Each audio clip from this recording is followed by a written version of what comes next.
Hello friends, welcome back to Sahaj study point. तो friends, आज हम करने जा रहे हैं जो हमारी 8th क्लास की हिस्ट्री चल रही है उसका चैप्टर नंबर 21।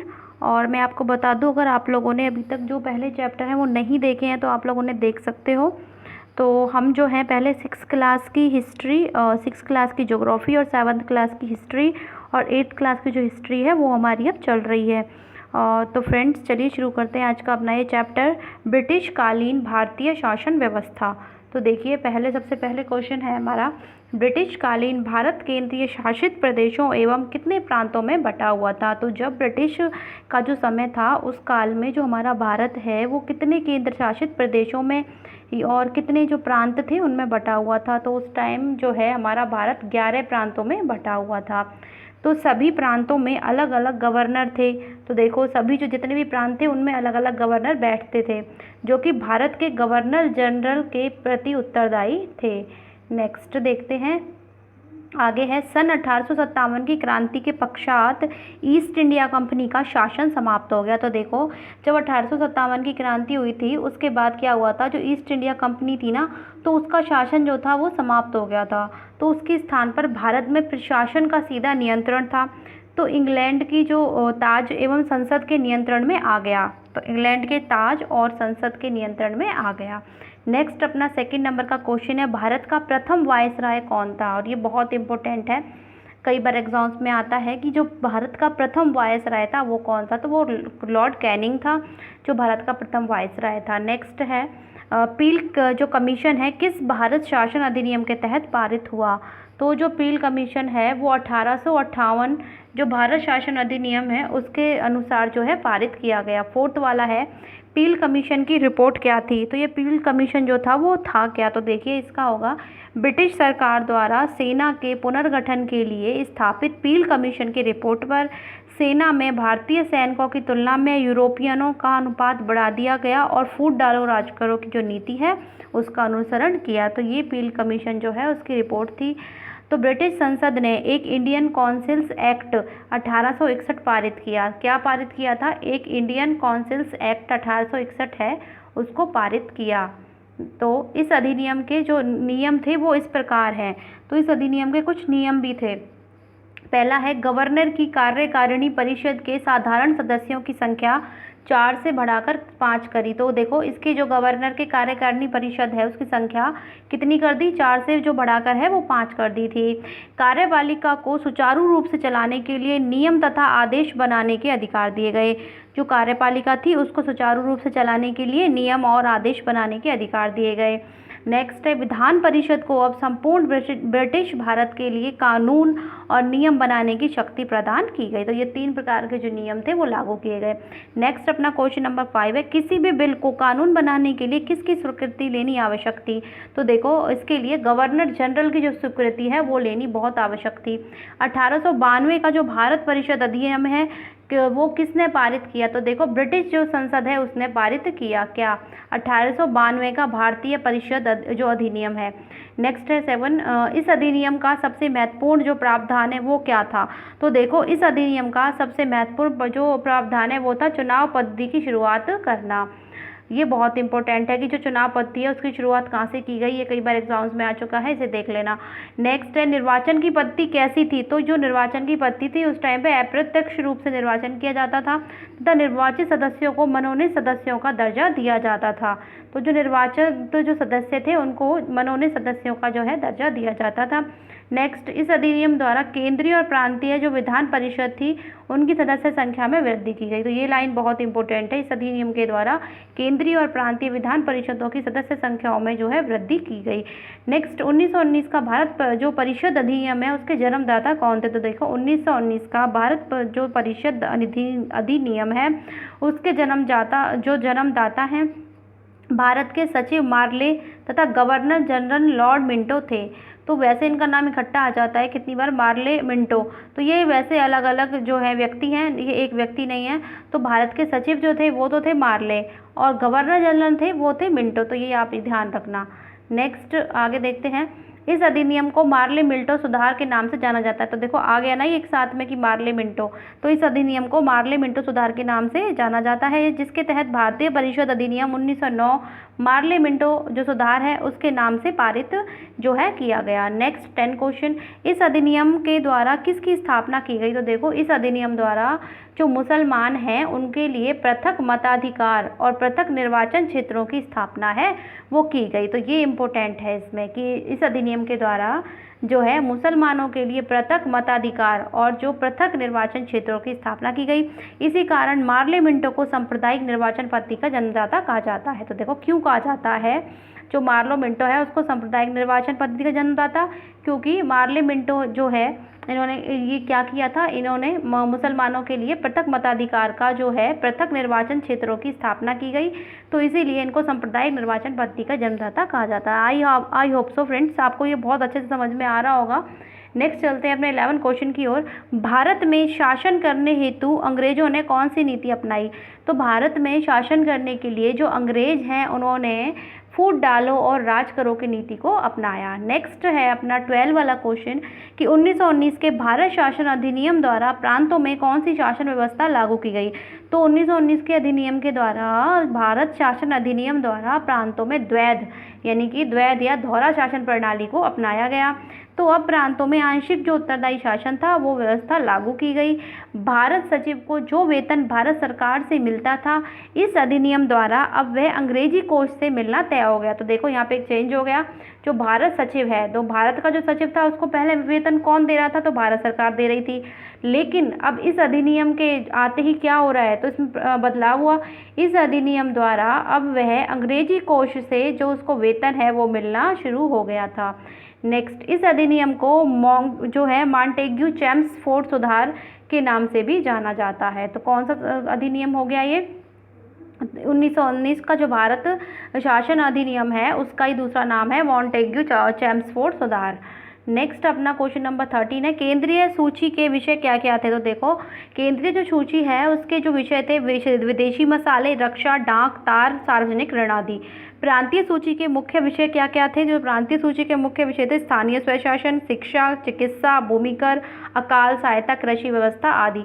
नेक्स्ट है अपना क्वेश्चन नंबर 15, 1935 भारत शासन का अधिनियम के द्वारा भारत में सर्वप्रथम किस सरकार की स्थापना की गई? तो देखो 1935 का जो भारत शासन अधिनियम था उसके द्वारा सर्वप्रथम संघात्मक सरकार जो है उसकी स्थापना की गई। नेक्स्ट अपना है प्रांतों में लागू द्वैध शासन को समाप्त कर दिया। अब क्या होगा, जो पहले प्रांतों में द्वैध शासन लागू हुआ था अब वह समाप्त हो जाएगा, तथा साथ ही केंद्र में द्वैध शासन लागू कर दिया।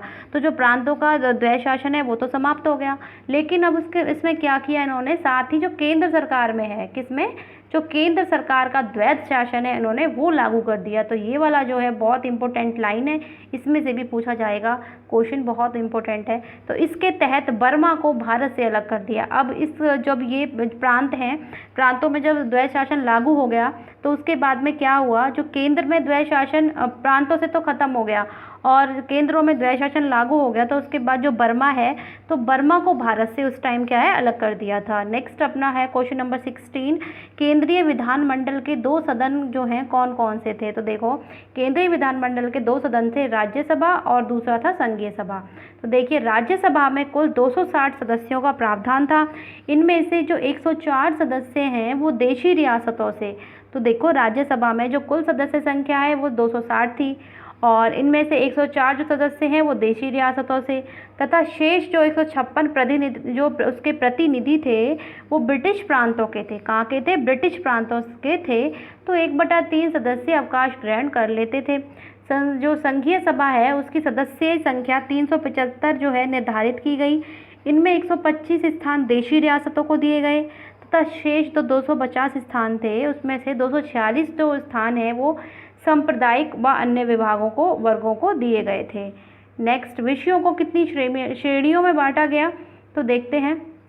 तो जो विषय थे ना उनको 3 श्रेणियों में बांटा गया। कितना? 3 श्रेणियों में। कौन कौन सी? संघ सूची, प्रांतीय सूची और समवर्ती सूची। ये बहुत इंपॉर्टेंट है, ये भी कई बार एग्जाम्स में आता है। नेक्स्ट अपना 18 क्वेश्चन, भारत शिक्षा का मैग्ना कार्टा किसे कहा गया है? तो देखो ये बहुत इंपॉर्टेंट है, ये वाला क्वेश्चन वेरी वेरी इंपॉर्टेंट है। तो भारतीय जो शिक्षा है उसका मैग्ना कार्टा देखो 1854 के चार्ल्स वुड के डिस्पैच को भारतीय शिक्षा का मैग्ना कार्टा कहा जाता है। तो 1854 में जो चार्ल्स थे वुड के जो डिस्पैच था उसको ही भारतीय शिक्षा का मैग्ना कार्टा कहा जाता है। 19 क्वेश्चन, भारत सरकार के शिक्षा सलाहकार सर जॉन सर्जेंट की ओर से जो योजना पेश की गई उसके प्रावधान क्या थे? तो उसके तहत जो प्रावधान थे तो देश में प्रारंभिक विद्यालय निःशुल्क अनिवार्य शिक्षा की व्यवस्था के प्रावधान थे।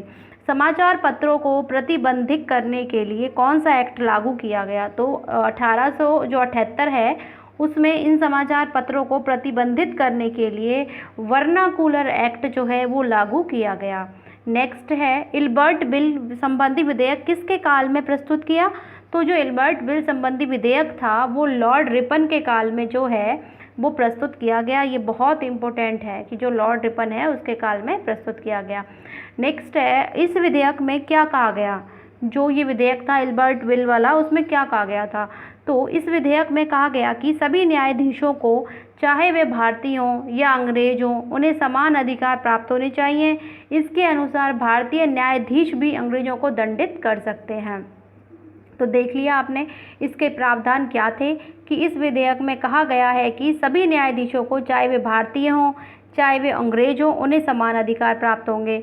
इसके अनुसार भारतीय न्यायाधीश भी अंग्रेजों को दंडित कर सकते हैं। तो इसमें ये सबसे इम्पोर्टेंट लाइन है कि जो भारतीय न्यायाधीश हैं उनको इतना अधिकार प्राप्त हो गया कि वो अंग्रेजों को भी दंडित कर सकेंगे। नेक्स्ट देखते हैं अपना आगे 23 क्वेश्चन है हमारा, देश की आज़ादी से पूर्व राज्य में कितने केंद्र शासित प्रदेश, अजमेर के अतिरिक्त कितनी देशी रियासतें थी? तो देखो देश में आज़ादी से पूर्व जो राजस्थान है हमारा उसमें केंद्र शासित जो प्रदेश थे अजमेर तो था ही, तो उसके अतिरिक्त हमारी जो देशी रियासतें हैं वो कितनी थी? तो हमारी जो देशी रियासतें हैं वो 19 देशी रियासतें थी। नेक्स्ट 24 क्वेश्चन है किसकी निगरानी में इनका शासन चलता था? तो देखो जो ये देशी रियासतें थी तो इनका जो शासन है वो अंग्रेजी जो रेजिडेंट है इसके अनुसार ये क्या है अपना शासन चलाते थे जो अंग्रेज थे। परिषद कितने भागों में विभक्त हो गई? तो ये जो परिषद थी 2 भागों में विभक्त हो गई थी, एक तो इजलास और दूसरा महकमा खास, इसके 2 नाम है। नेक्स्ट है राज्य का सर्वोच्च न्यायालय होता था, जो राज्य का सर्वोच्च न्यायालय है वो होता था महकमा खास। नेक्स्ट ब्रिटिश सरकार द्वारा पॉलिटिकल एजेंट की अध्यक्षता में किसका गठन किया? जो ब्रिटिश सरकार है उसके द्वारा पॉलिटिकल एजेंट जो था उसकी अध्यक्षता में अभिभावक परिषद का गठन किया गया।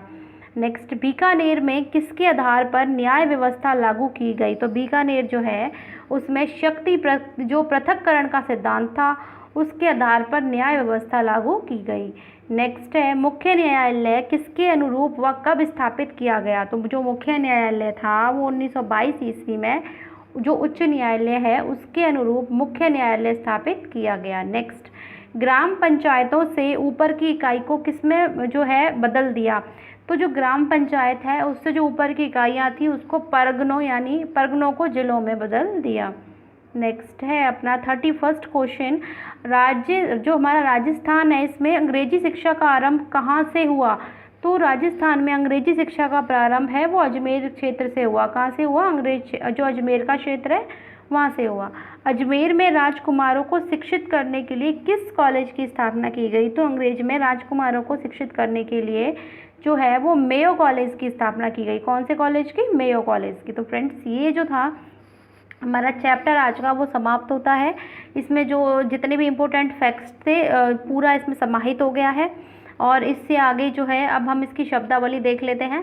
परगना क्या होता है? तो परगना होता है ग्राम पंचायत के ऊपर एक कोई प्रशासनिक इकाई होती है जिसको परगना कहते हैं। समवर्ती सूची क्या होती है?